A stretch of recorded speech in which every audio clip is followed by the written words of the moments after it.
Welcome to From the White Pill Box, the podcast where we stomp on statism and find the white pills along the road to a stateless society. I'm your host, Mark Maresca. I'm the author of the Substack articles of the same name, From the White Pill Box, content specifically for the already red-pilled, libertarians, voluntarists, anarchists, people who've overcome the myth of statism or are close to it.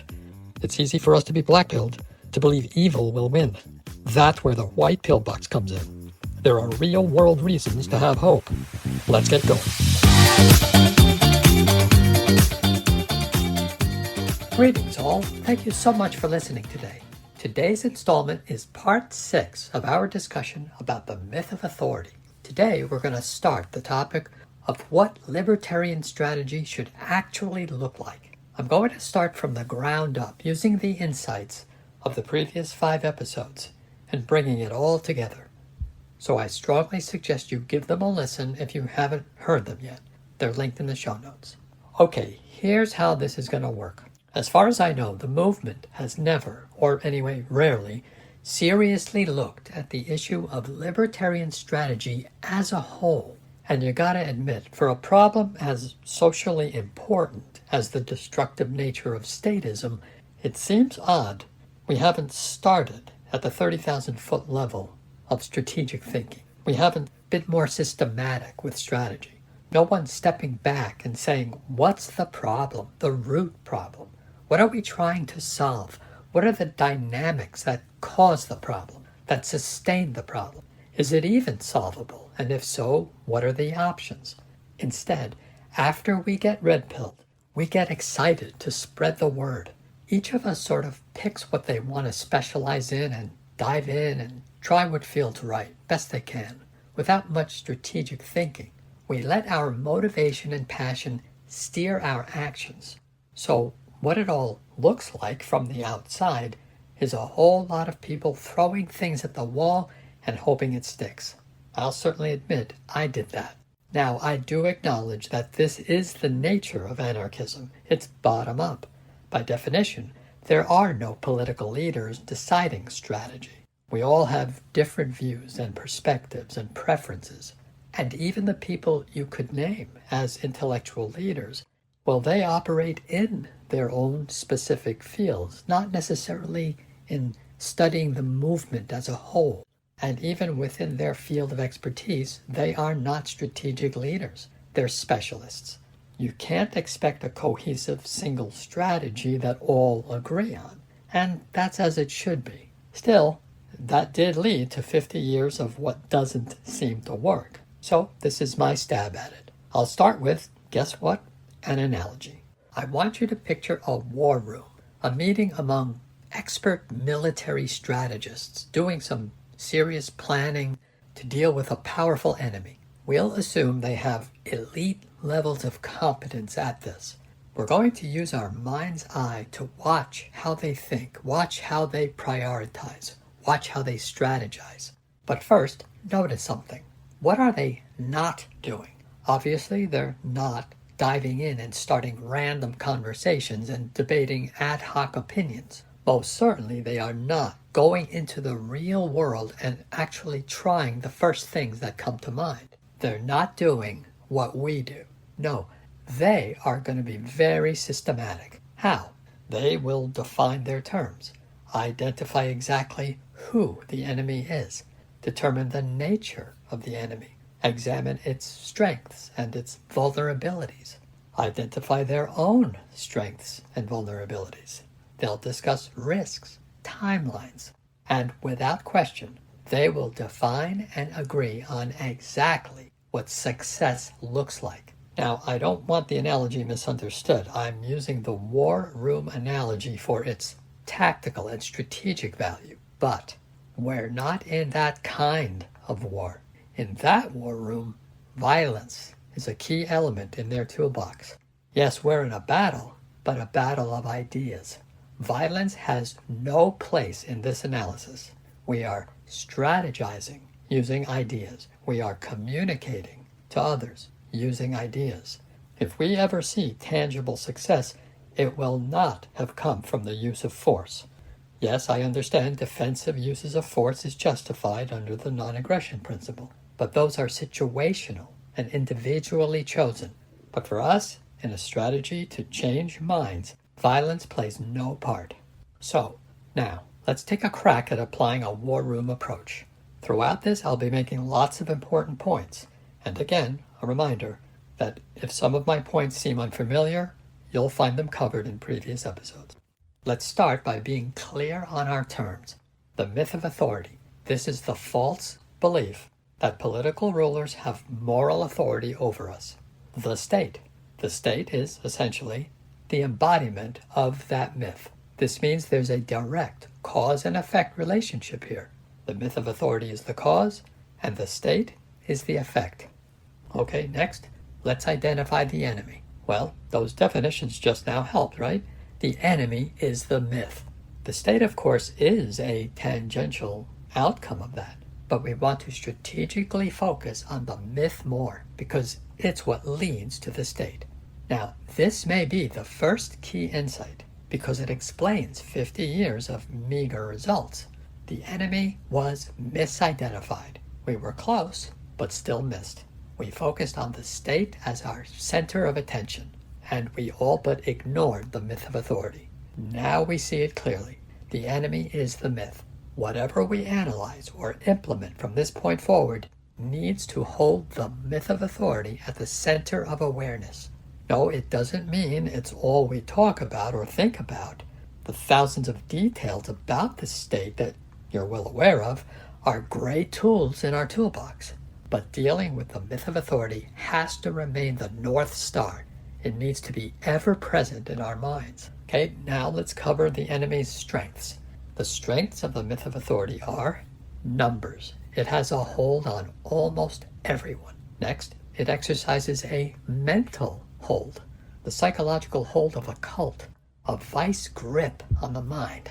I'm sure we all know manipulators who fog up the minds of others, how they put people at their command.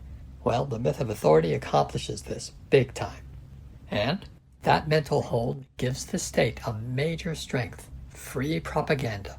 For example, parents raise their kids and teach them that political leaders are legitimate. And the myth has this strength, institutional inertia on its side. Status quo tends to stay entrenched. Okay, that's its strengths. How about the enemy's vulnerabilities? Well, the myth is false. That's a decent weakness. Also, that mental hold is confined to an inner indoctrinated part of each person. It does not have a hold on their true self. That's the part of them that lives day to day and interacts peacefully with virtually everyone. No, the myth only has a limited hold. Next weakness. Even though the state possesses guns and tanks and SWAT teams, these don't help it at its foundation. These mean nothing without the myth at the base. Another vulnerability. When the indoctrination is challenged, it causes dissonance in a person's mind. The myth is permanently at risk because people's true self is always there to potentially start an inner battle with their false self. Another one. You know how in a cult, everyone in it has to believe? How it needs total buy-in? How as soon as even a few start to question it, it starts to unravel? That's the problem the myth of authority has at the global scale. Right now, yes, it has universal buy-in, but even a small dissident percentage threatens the myth and thereby the state. A related crucial vulnerability, clear thinking, like kryptonite to the myth of authority. Again, just like other myths, cult beliefs, religious fanaticisms, they can't handle clear terms and the light of day. Always remember that slavery collapsed in a matter of decades with precisely that strategy. Before, an ill-defined, vague impression that slavery was legitimate. But what happened with a clear, direct, laser-focused idea that it was immoral? Down came the institution. It was too weak to handle the clear light of day.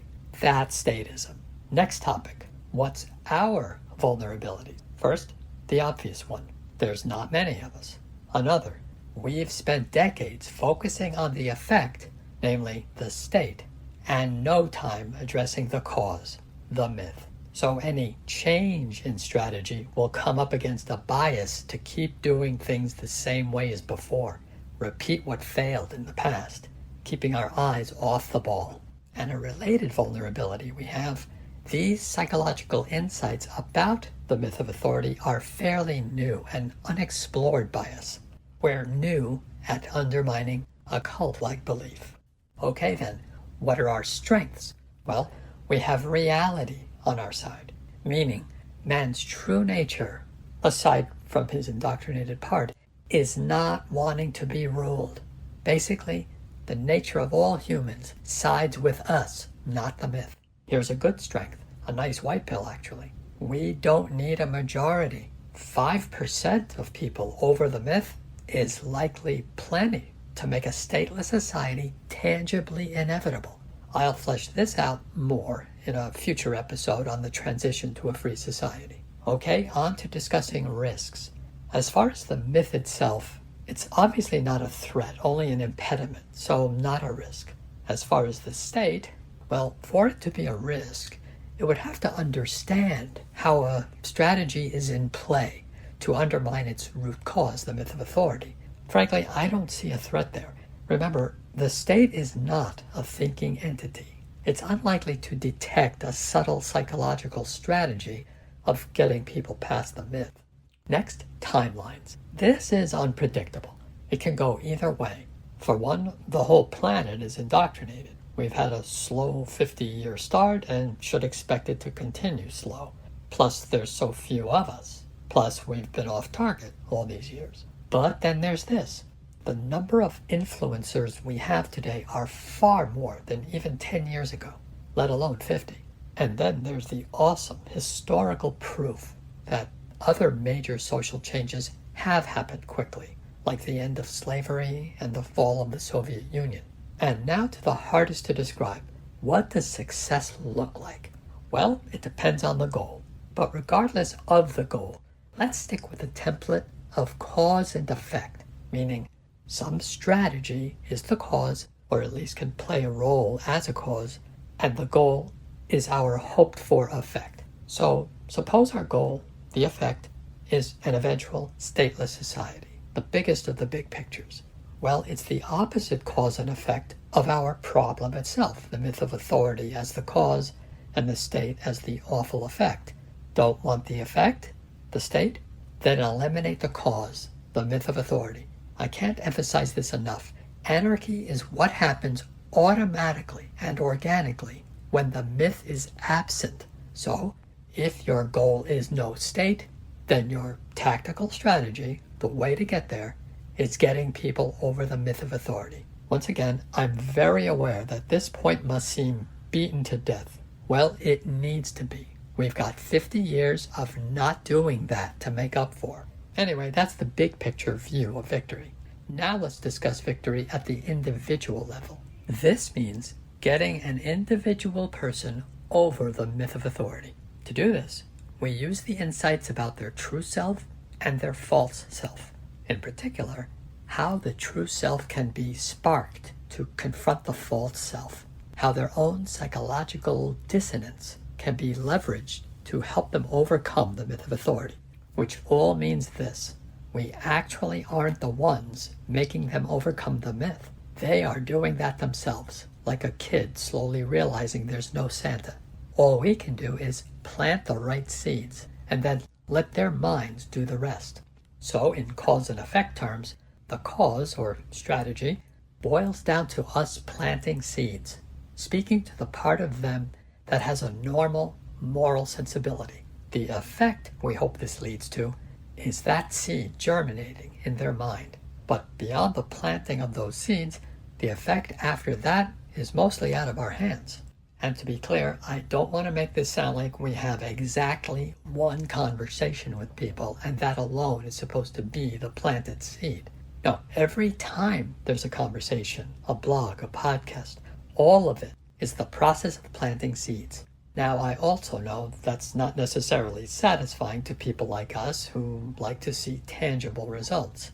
Admit it, you picture conversations ending with their commitment to libertarianism.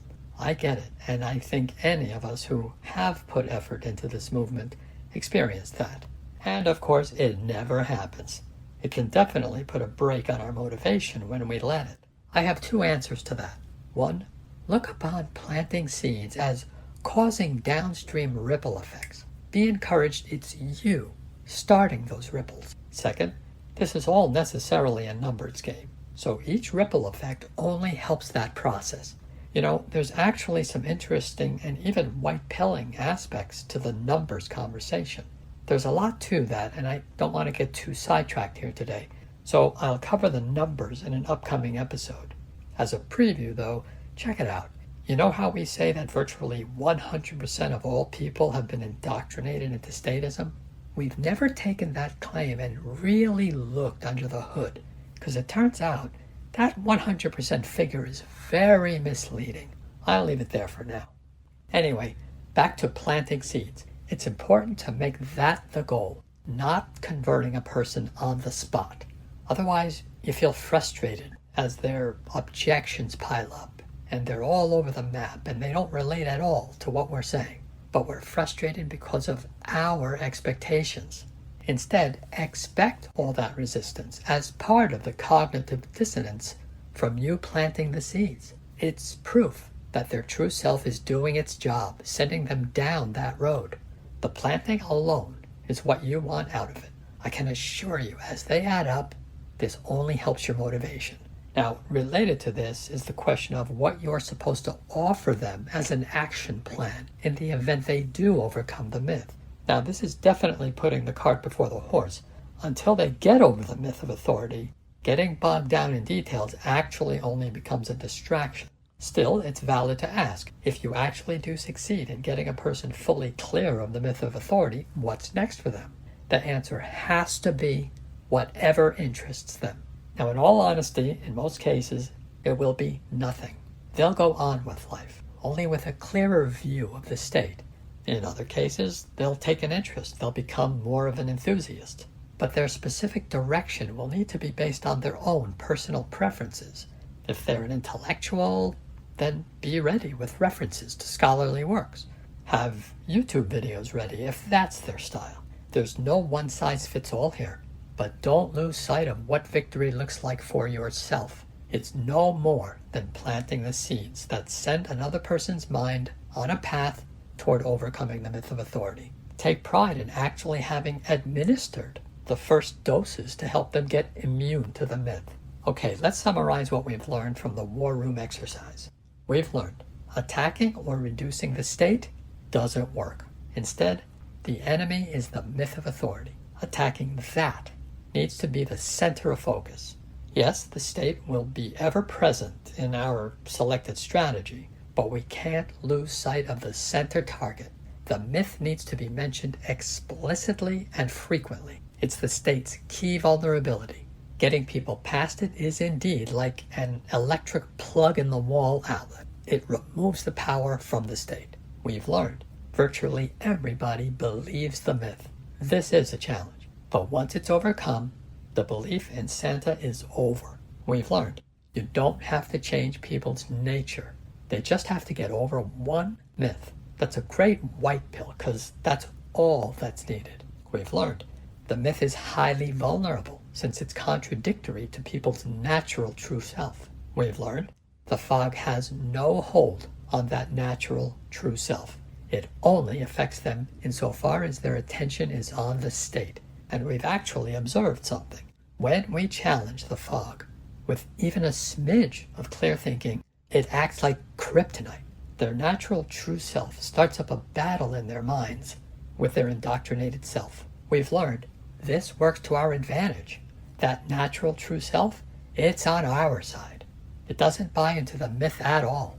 I love that one because those numbers are very much in our favor. And we've learned individual one-on-one victory is something well within our reach, as long as we see ourselves simply planting seeds and starting ripple effects in each person you reach. We should not try to make people into libertarian scholars, just normal people. Do the math. They currently have a true self plus a false self. We want to subtract the false self, resulting in just their true self. Okay, I'm going to wrap it up for today. Next time, following from what we've covered, we're going to see how it all looks as actual implementable strategy. But for now, we'll close today's installment. Take care and see you next time. Many thanks to Substack for hosting my podcast and my articles. And thanks especially to you for listening. And remember, keep looking for those white pills.